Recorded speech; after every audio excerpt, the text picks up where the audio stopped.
Okay, so full disclosure, my life is in boxes at the moment, so I'm bringing you this video from the comfort of this empty room. But welcome to my 5 top tips for new and incoming trainee clinical psychologists. And from what I hear, courses have actually already started, so no time to waste. My first tip is to treat the doctorate like a marathon and not a sprint. So I really, remember my enthusiasm from those early days. The levels were high. I really reminded myself, one of those greyhounds who just comes out of the gates I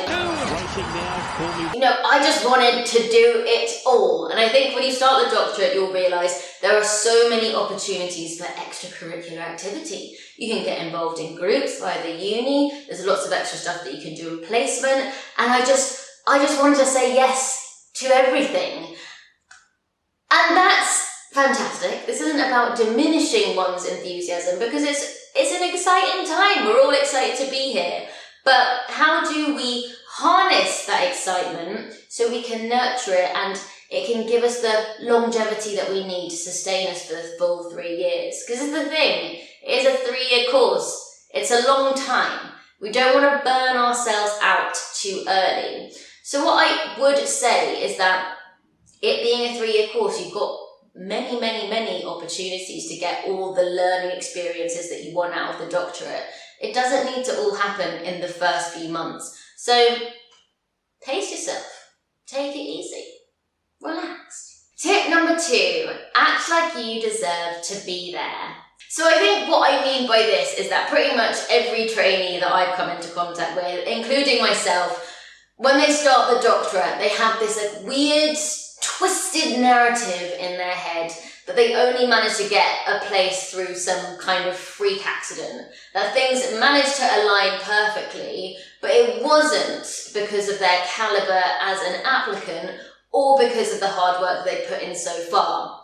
And let me tell you, this is a very toxic mindset because I do think that this translates into how we behave and interact with our learning experiences and opportunities on the course. I remember my first year, I felt like I was constantly holding my breath, just running around this is fine. Because I just felt like I had to prove my worth. And that's very different to starting a placement and saying hey, I'm gonna be here and I'm gonna work hard.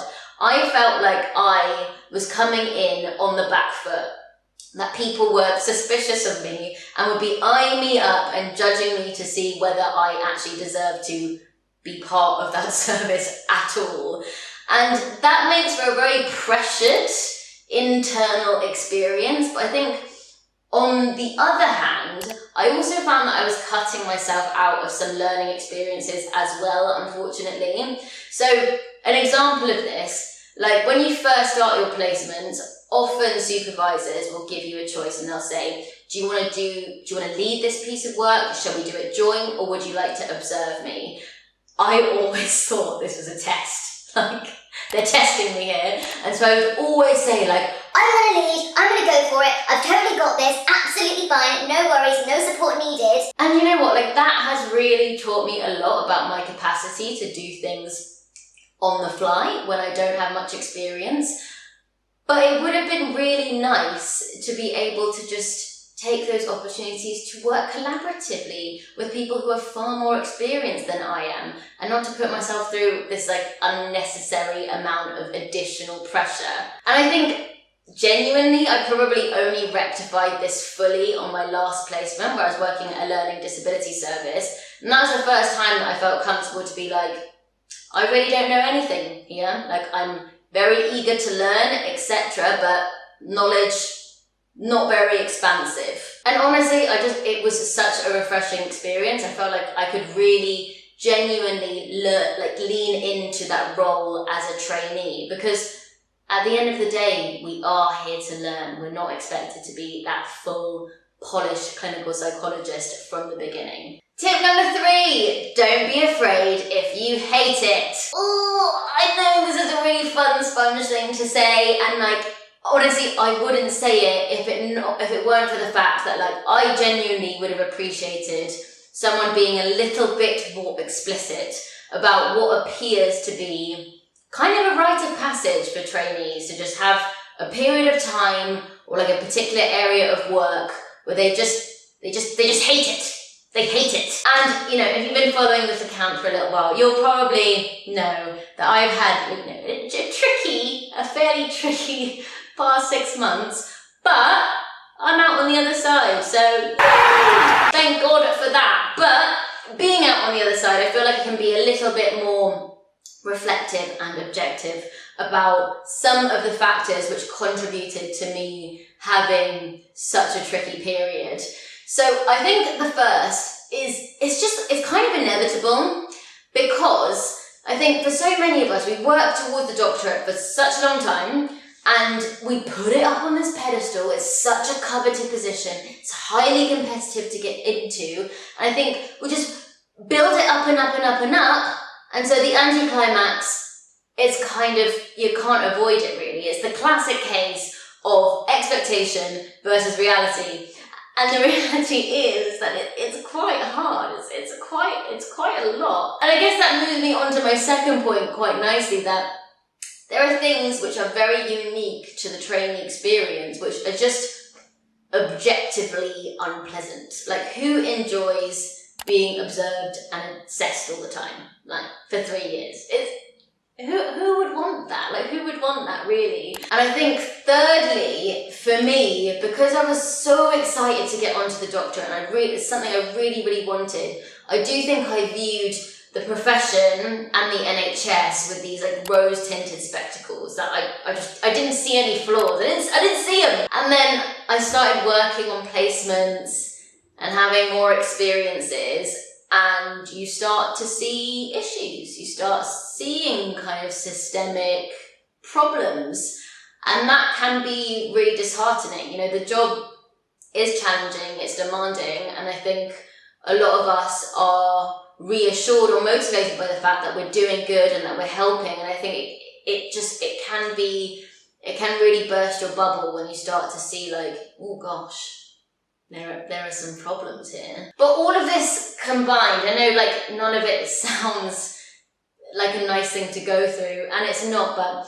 honestly, I feel like I've got a much more balanced relationship with the course and with work generally now, in a way that I didn't have before. I definitely have this like much cooler detachment where I see the course, it's just one aspect of my life, and there are many other areas which bring me fulfillment and joy, which I think is a much healthier place to be. So if you do ever, and I hope you don't, but if you do ever find yourself in that position where you're just like, I can't stand it here anymore, try and hold on, because 9.999 times out of 10, it will resolve itself. The course has a very, very low dropout rate, and I think what you get out on the other side is actually very valuable. Tip number 4, good enough really is good enough. So you will hear this concept bandied about a lot when you start training. So it's this idea that as trainees, we need to meet this standard, pass this threshold of good enough to show that we can meet the competencies needed to pass the course and be an effective and safe practitioner when we become clinical psychologists. Like, this in itself is a reassuring concept, and it's reflected in your assessments. You know, everything is pass-fail. You don't get, extra credit for coming top of the class. You don't have percentages and different degree classifications. So surely this should take some pressure off. Well, I think in reality, it's very, very hard to unlearn what our educational or academic experiences have taught us up until that point. Like, I've certainly experienced academia and my education so far as teaching us that if it's not the highest grade, and if it's not your best effort, it is not good enough. And so it's quite hard to unshackle yourself from those ideas. Now, the reason I bring this up is because trainees, when we're on the course, tend to be in that mid to late 20, early 30 mark, and that period of your life tends to coincide with significant life events, just as you're on the doctoral course. Fantastic. Some of these are good, stressful, but good. Your marriages, new babies, moving house, buying property, lovely. Some of these, less than fantastic. You know, your separation, divorce, illness, death, plague, as 2020 decided we would experience. And I think this is when that lesson of good enough really gets drilled into you. So I'm happy to share, you know, my own experience of this. So I don't know whether this was like causal correlation, but just as I happened to be hating the cause, I was kind of going through my own life events. So we'd just come out of 2 winter lockdowns. I had a really challenging placement. One of my family members was really unwell. We were in the process of buying a house. Like, it was all just bam, like one after the other. And this was also, helpfully, at a time when I had a case report due in and we were going to start our summer exams. And I had nothing, like really. I've got nothing left.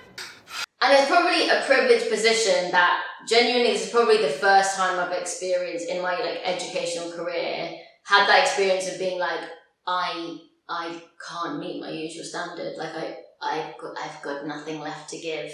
And so I was writing everything, you know, I was writing everything I needed to write, but I was looking at it like, okay then, that's what you're going to submit. Fine. And you know what the lesson here was? That I did submit it, and guess what? Passed everything. And I think it just goes to show that you don't have to be all singing, all dancing, all the time to meet the standard that's necessary for you to be able to pass. And I think for incoming trainees or people who are just like early in the process, I really would hope that people could hold on to this idea and not put that additional pressure on themselves when they are going through something, because it's not possible to work at 100% capacity all the time. It's just not. But what I would say is, as with everything, these things do pass. And like, from my experience, I'm back, baby. I feel like I can give the course my all again, but I'm just glad that I had a period where I could take my foot off the gas slightly and know that everything was going to be okay. Tip number 5, lean on your cohort. Honestly, this is maybe, could be the most important one, because like, honestly, you have the most amazing supportive resource in that group of people who are joining you through those 3 years. Like, there is something about training which in some ways can be a bit disconnecting, because like, so for me, I didn't have many psychology friends when I started the doctorate. So there's not many people in like my inner circle who do the same things as I do.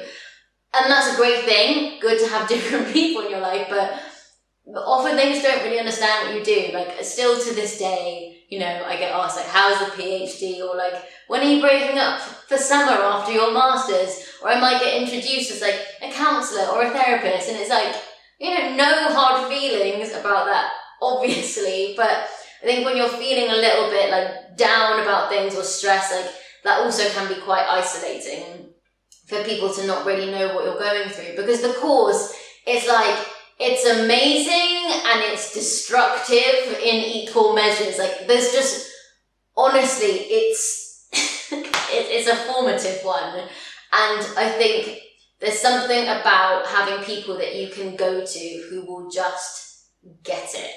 And I don't want to set this unrealistic expectation. You know, not everyone that goes into training will be aligned to you in terms of your interests, and they're not all going to be your best friends, but they will get it. They will get what you're going through. And that is just invaluable. Like, I can go and sit with any single person in my year group and have a very interesting conversation, feel listened to, supported, and understood. And that is just in the midst of training. Right, so that brings us to the end of my 5 top tips. I hope you've enjoyed them. And really, I just want to extend like a big fat welcome to all the new trainees joining us this year. Hope to connect with as many of you as humanly possible. So that's a wrap from me, and ciao for now.